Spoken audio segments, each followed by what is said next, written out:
S friends, ನಾನು ಇವತ್ತು ನಿಮಗೆ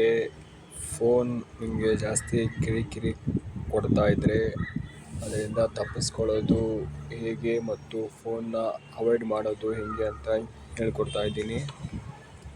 ಸೊ ಅದಕ್ಕೆ ನೀವು ಏನು ಮಾಡಬೇಕು ಅಂದರೆ, ನಿಮ್ಮ ಫೋನ್ನಲ್ಲಿ ಇರುವ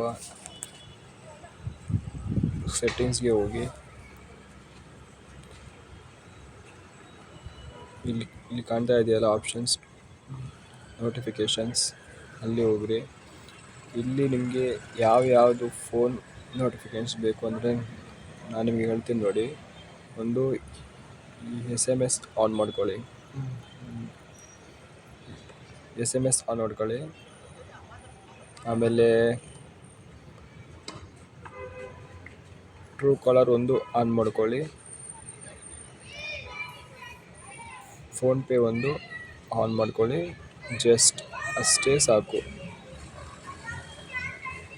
ಆಮೇಲೆ ನಿಮ್ಮದು ಯಾವುದಾದ್ರೂ ನೀವು ವರ್ಕ್ ಅಥವಾ ಡ್ಯೂಟಿ ಮಾಡ್ತಾಯಿದ್ರೆ ಆ ವರ್ಕ್ನಲ್ಲಿರುವ ಆ್ಯಪ್ ಇದ್ದರೆ ಅದೊಂದು ಡೌನ್ಲೋಡ್ ಮಾಡ್ಕೊಳ್ಳಿ. ಓಕೆ, ಇಲ್ಲಿ ನಿಮಗೆ ಒಂದು ಫೋನ್ ಕಾಲ್ ಆನ್ ಮಾಡ್ಕೊಳ್ಳಿ ಮತ್ತು ಮೆಸೇಜಸ್ ಆನ್ ಮಾಡ್ಕೊಳ್ಳಿ.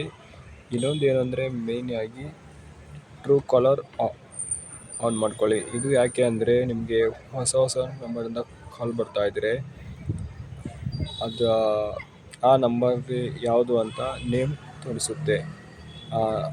ನಿಮಗೆ ಆ ನಂಬರ್ ಗೊತ್ತಾದರೆ ಇಂಥ ವ್ಯಕ್ತಿಗಳು ಕಾಲ್ ಮಾಡಿದ್ದಾರೆ, ನಾವು ಅವ್ರಿಗೆ ರಿಟರ್ನ್ ಕಾಲ್ ಮಾಡಬಹುದು ಅಂತ ನೀವು ಅಂದ್ಕೊಂಡ್ಬಿಟ್ಟು ಕಾಲ್ ಮಾಡಬಹುದು. ನಿಮಗೆ ಟ್ರೂ ಕಾಲರ್ ತುಂಬ ಯೂಸ್ ಆಗುತ್ತೆ. Yes thank you.